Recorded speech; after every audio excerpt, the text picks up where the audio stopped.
Farouk from Qatar.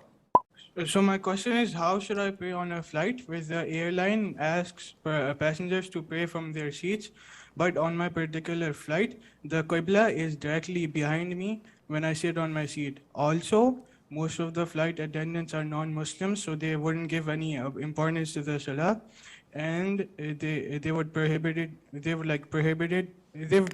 me from standing and praying in empty corners of the plane, as they are like emergency exits. We've addressed this issue before, Farouk, but we will repeat it again. Standing up to offer your fard prayer is one of the pillars of salat. So if you're able and you sit down, your prayer is invalid. This is number one.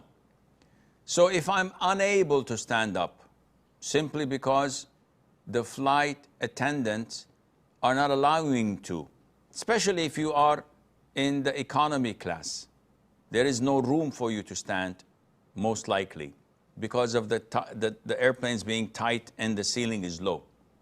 In this case, if there is no possibility for you to stand up, then you may sit down.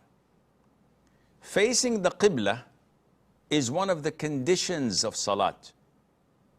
And this condition is excused if you're unable, as in the case while flying and the Qibla is to your back.